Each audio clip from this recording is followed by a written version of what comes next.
Welcome to People Doing Good for Others.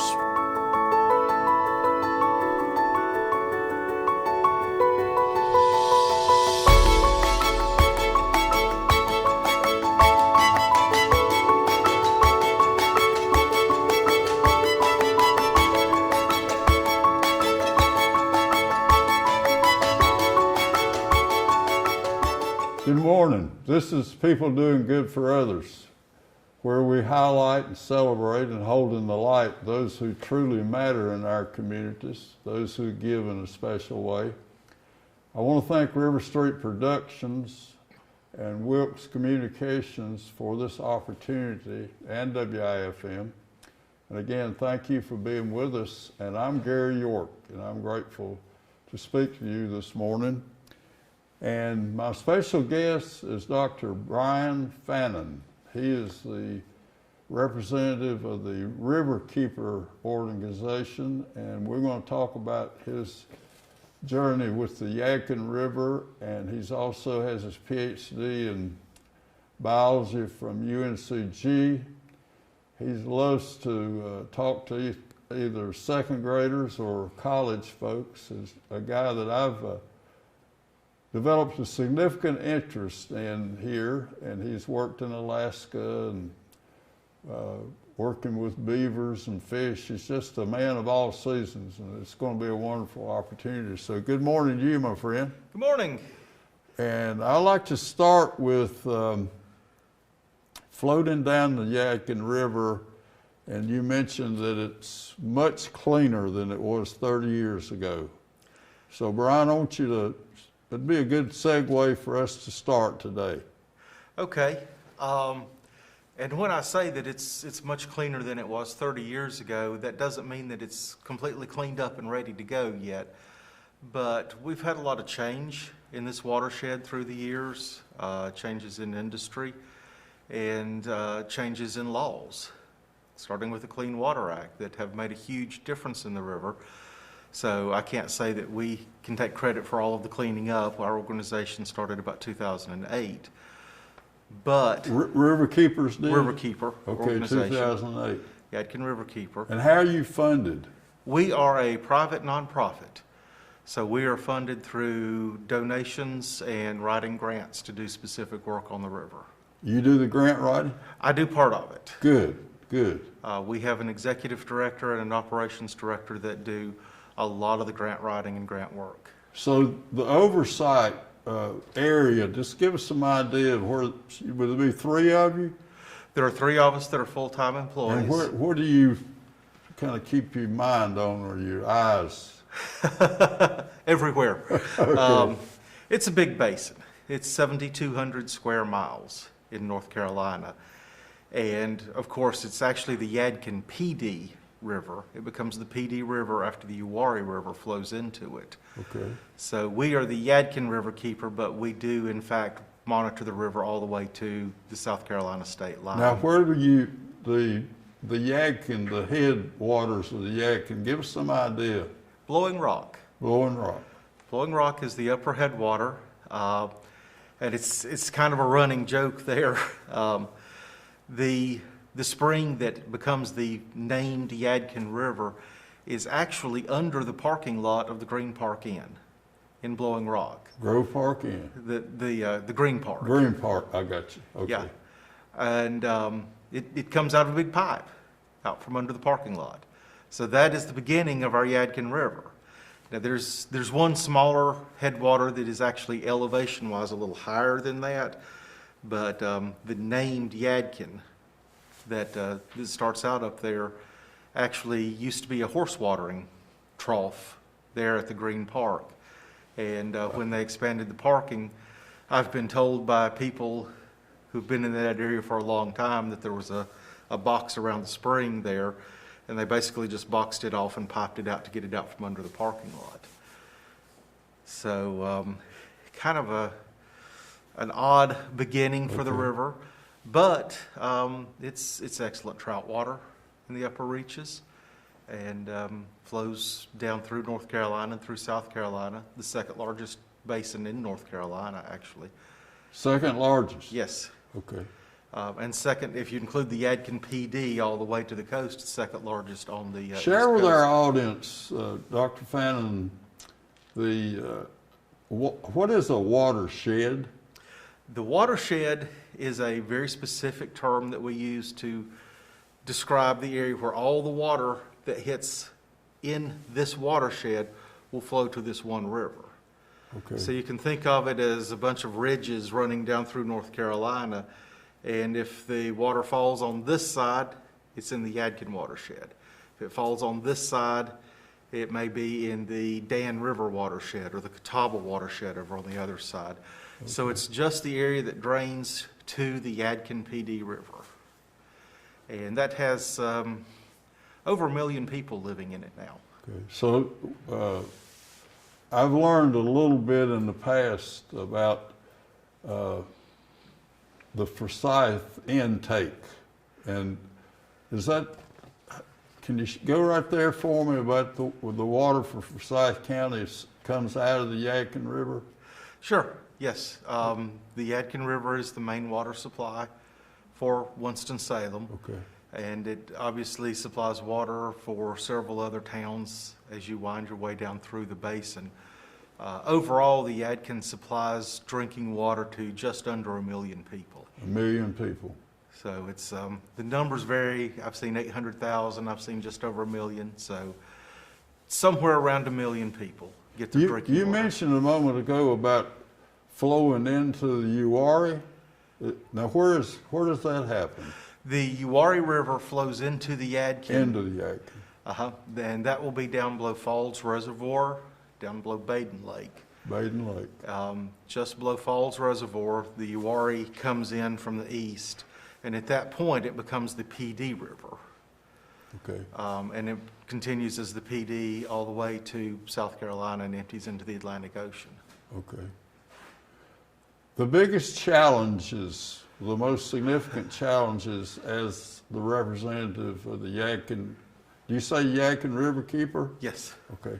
The biggest, I guess, fault or detriment or the things that can happen that you're really sensitive to, Dr. Fannon? There are two layers of that, really. One is that layer of big things, like spills that can happen to it. We've got some major highways that cross the Yadkin. There's always that potential for a spill of some type to go into the Yadkin, so we're very sensitive to any type of spill that would introduce something into it, fuel, anything like diesel else. Fuel from a tractor and Diesel trailer, fuel, for anything instance. like that. But the long-term issue really is the nutrient load, the nitrogen and phosphorus. And we have, boils down to two sources, urban and rural. With over 1 million people, we have a lot of wastewater treatment plants. And of course, that empties back into the Yadkin. Those we know quite a bit about. We know what they're discharging because they monitor constantly. The other source is agricultural use, and we don't know as much about it. And both of these contribute to that load of nitrogen and phosphorus. And we're starting to see more algal blooms in High Rock Lake down below Winston. Now, what does that mean? That means that we've got algae production going on in the summers when it gets warm and maybe not a whole lot of rain, so that water's not moving as fast. We have different types of algae that grow in the lakes, some of which can become toxic. It doesn't always. It's not a guarantee, but it's something that we're concerned about because we're seeing more of it. So that nutrient load coming from both of these areas, you can't single out one too much, but that overall nutrient load is probably the biggest threat to the water quality in the Yadkin right now. Brian Fannon, as a youngster with significant interest in nature and how about a calling? Can you remember a time that your interest just really started to mount, if you will, and become the person you are today, these interests that you have in nature? I grew up on a small farm up in the mountains, So we were literally at the end of the power line. We were far enough back on the dirt road. We were the last house on the power line. Okay. And the lightning strikes grounded through our house. So it was a little exciting living there. But we had, at that time, it was thousands of acres with just a very few people living back in there. And so we were pretty much free to run. If we're talking about one specific incident, my grandfather lived just a few minutes from there, and I spent summers with them quite a bit. And I had a tendency to get in the creek a lot. And my mother was complaining about it one time, and my grandfather said, "Don't worry about it, you can't keep a duck out of water." Yeah. Boy, he was right. I've been playing in the water, working in the water ever since. Okay. What would be the number one, say if you had a job description and you were doing certain things, that a river keeper, what does he do? Wow. Or just maybe one or two of the important, most important things. The really big things that we do are we monitor the river physically by taking water samples. Samples, okay. And we send some of those to a lab. We can do some of them in our office. We have equipment to do some of the bacteria sampling there. So just keeping an eye on the river. The second thing that's really big is awareness of the importance of the river, especially as that plays out in legislation and lawmaking in the state.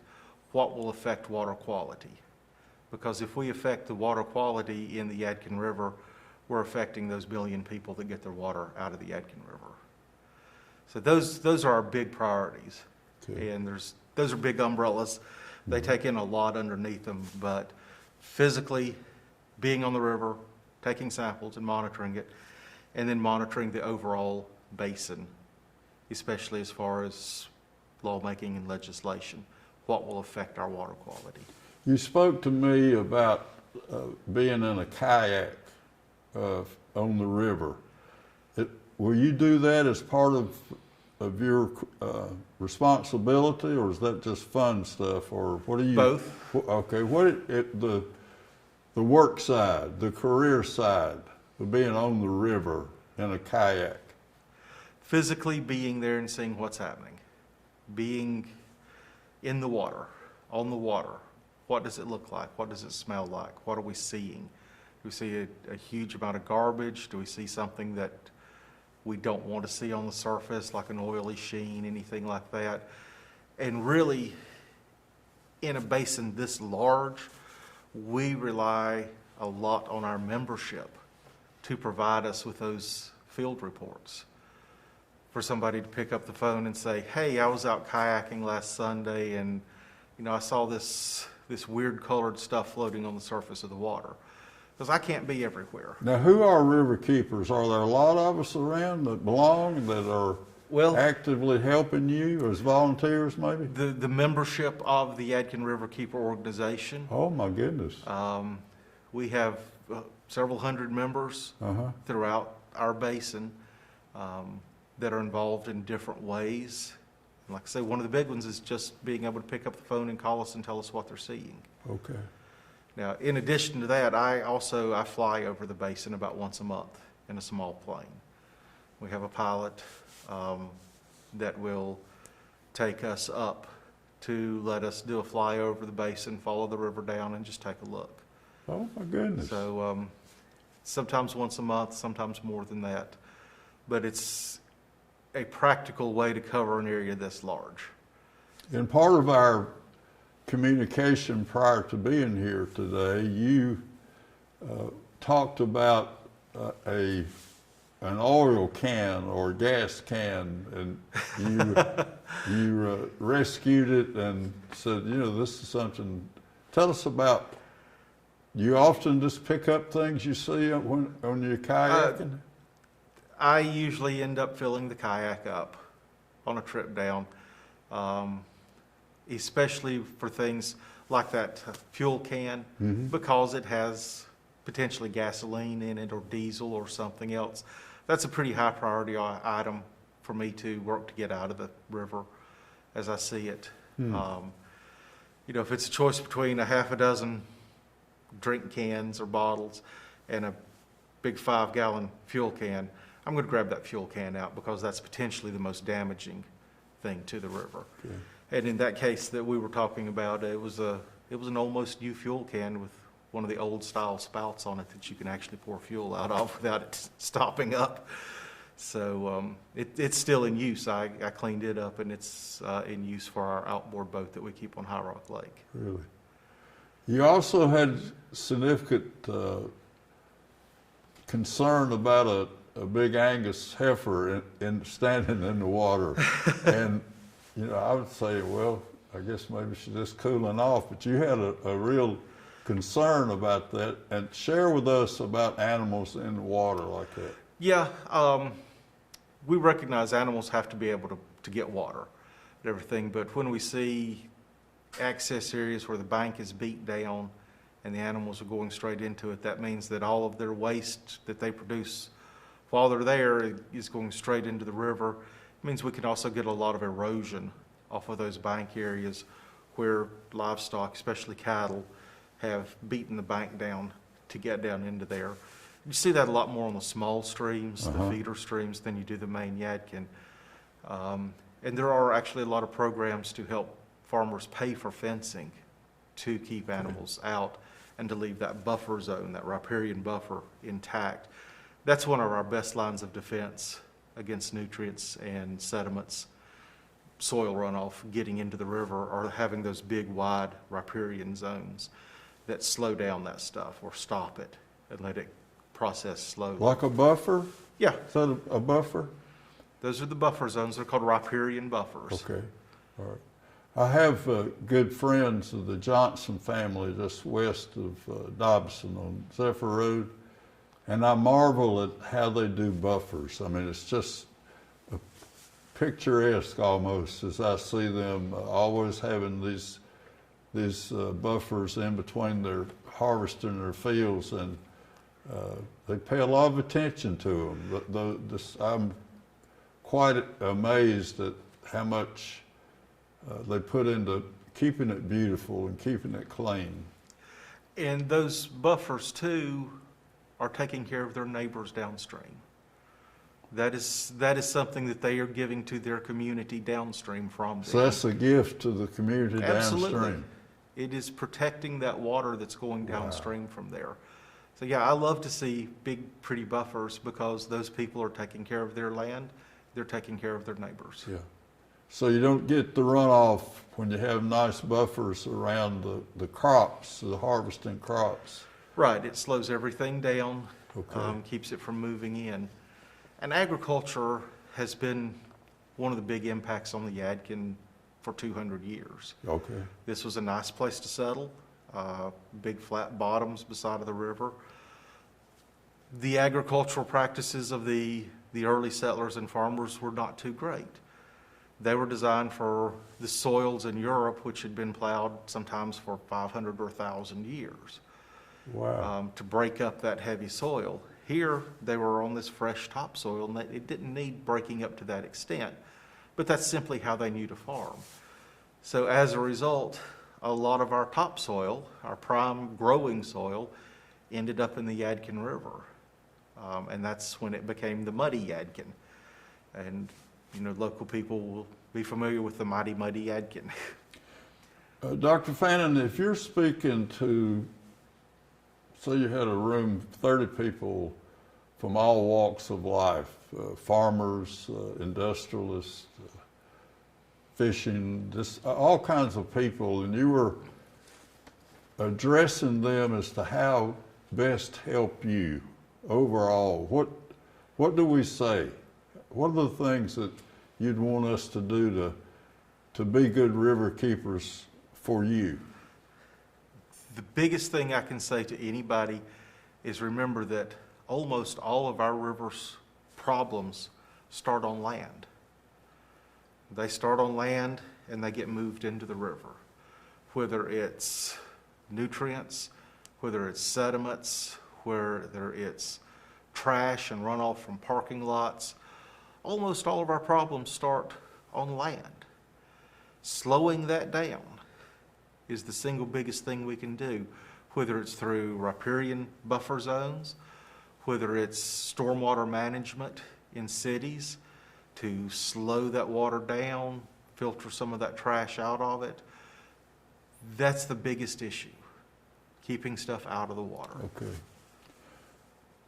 When I've got several specific questions in mind that I want to, you mentioned what a wonderful contribution the group around Yadkin. We have a watershed group, we have the trails group. You want to share, you said they're such a significant helpers for you in Yadkin, that group. Will you share that with me, please? Yeah, Watershed now and the trail groups around Yadkin do a tremendous job of taking care of the river and some of the smaller streams that feed into it there in the Yadkin area. They are a bunch with limitless energy, I think. Limitless energy. They just keep going. They just keep going. Working on trails, working to improve riparian buffers, trying to work with landowners to make changes where they can to Limitless protect the river. energy. Yeah, Thank you. Wow. They just keep going. Keep going. I was with Dr. Bill Blackley yesterday. One of my heroes there. He's just The Energizer Bunny. We do a sponsored by Salem Oil Surgeons, a report on the trails, and he does it every Thursday afternoon, and we're just so proud of that that's part of our mission, if you will, at WIFM. So he's a vital part of WIFM in the Yadkin Valley.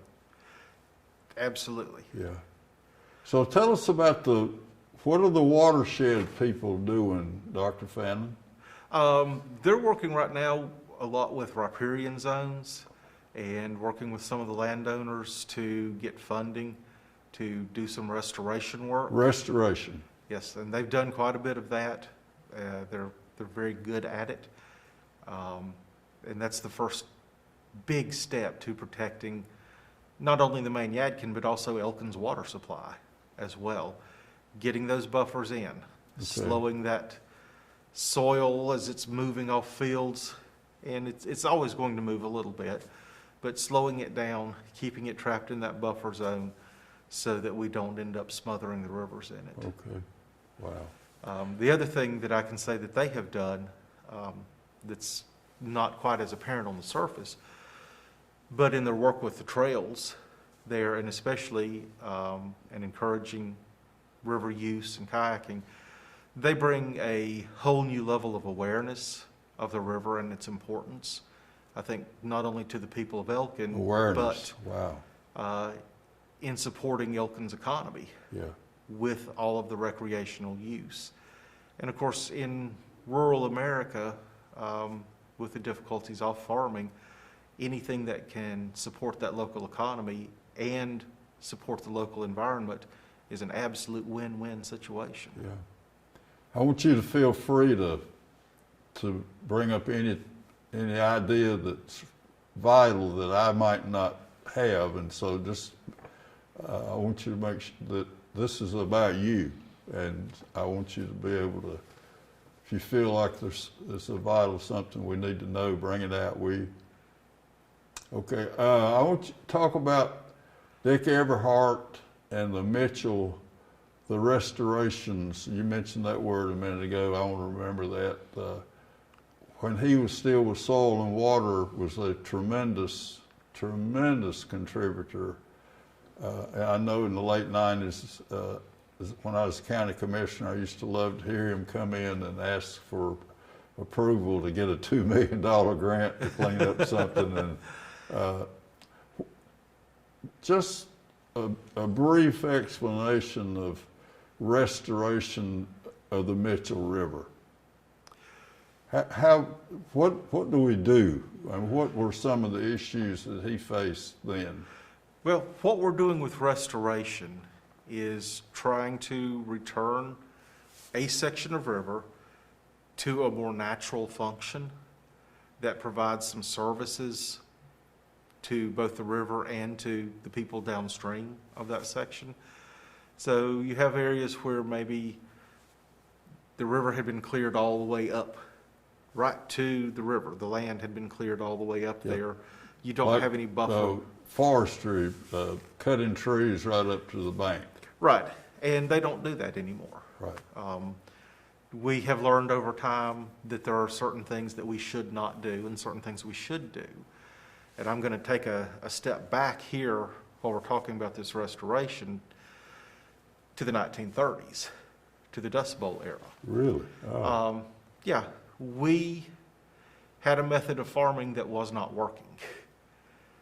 And in the space of 10 years, with the Department of Agriculture working heavily on it, and farmers watching their topsoil blow away across the U.S., not just here, we changed a lot of how farming was done. We learned a lot of lessons very quickly and very painfully.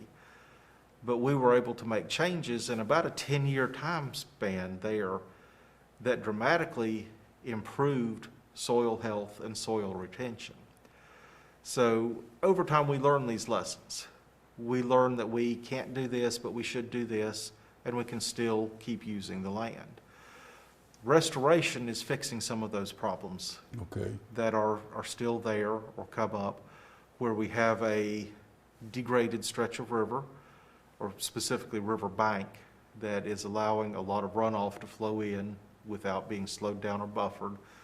So going in, it may involve reshaping the bank. It may involve adding boulders to the stream to change that flow a little bit. Getting vegetation planted and moved back in.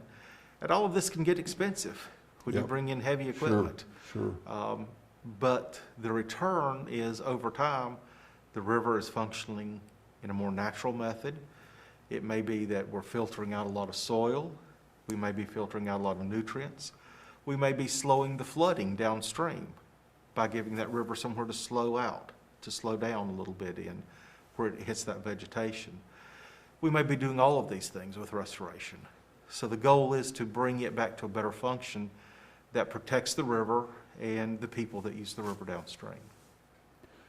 Dr. Fannon, share with us about as you kayak several miles, the animals and birds that we might not know are on, and the Yadkin is about 800 feet probably behind us right now and coming through Wilkes County. Yeah. Tell us about some of the things you'll see in the 2 or 3 hours of float about this wonderful animals and birds that. Typically, we'll see some ospreys Okay. now. It's not unusual to see an eagle. It's not a given, but Bald eagle. bald eagle. Okay. So those are the birds that really stand out. And of course, some of the larger wading birds as well. That Fishing fly. great in the Yadkin River. There are some sections of it that's really, really good. I can't speak for all of it, but I have been known to sample the river with hook and line. Okay. And I enjoy fishing in the Yadkin. Okay. The primary fish we would catch if we were out there. It can depend on which section of the river.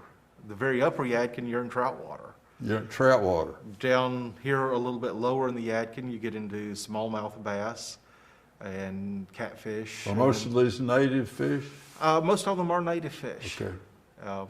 With a history from the excavations in Native American sites, going back thousands of years, they've been fishing in the Yadkin River, especially out of areas like the fish weirs, where the big traps where they were catching fish. Okay. But yeah, a lot of the other animals, mink, see mink occasionally. You never know exactly what you're going to see because you're floating down through there very quietly usually. Yeah. And you just never know. You keep your eyes out and you keep watching. Quickly touch on, say, the Roaring River, Mitchell River, the Ararat, I guess it's Fisher comes into the Yadkin somewhere. Just some of those, just share some of that with us, if you will. Tributaries. Those tributaries, Surrey County has done a lot to take care of their streams, working down through there. Thank you. Restoration work, access work, so that kayakers and canoers have places to get in without trying to slide down the bank, which is not good for the paddlers or for the bank to do that. They unfortunately lost a couple of access areas in the last big rains, but they have a great system through there. And the Fisher River is probably the first river that I ever actually fished in. I am originally from Surrey County, so I have a kind of a fondness there. I don't know if it was the Fisher or the Mitchell, but it was one of those two. What a enjoyable moments, few moments we've had together. You just are such a wealth of knowledge, and we want to thank you for being part of WIFM and Riverstreet Productions and Wilkes Communications today. And I'm just so interested in the things that you're interested in, what key role that you play. So would you like to close with a statement for us? Dr. Brian Fannon is the riverkeeper, and a lot of it's on the Yadkin, which is right here. The biggest statement that I can make to remind people about the importance of the Yadkin is just a simple biological fact. The human body is between 60 and 70% water. If you live and eat and drink in this watershed, you are over half Yadkin River. Right. And it doesn't matter if you live right on the river or if you live off of the river, we are all very connected to this river. It's precious. Keep it clean. It is precious. It's a part of our heritage, the farming, the boating, the fishing. It's a part of our current economy in providing drinking water for growth in cities and smaller towns. Be kind to it. Be nice to it. It's very important. It's been very good to us. Thank you. Dr. Brian Fannon, the riverkeeper here, and we're grateful that he's been with WIFM and Wilkes Communications today to share his experience and his vision and his hope. He's a Renaissance person, a person who has tremendous values about nature and the gifts that we receive, to be good to it, be kind to it. And as he says, it's much cleaner because of the work we're doing. Thank you for being with us. Until we can be together again, remember that to seek and find ways to serve and to matter in the lives of others. Thank you very much.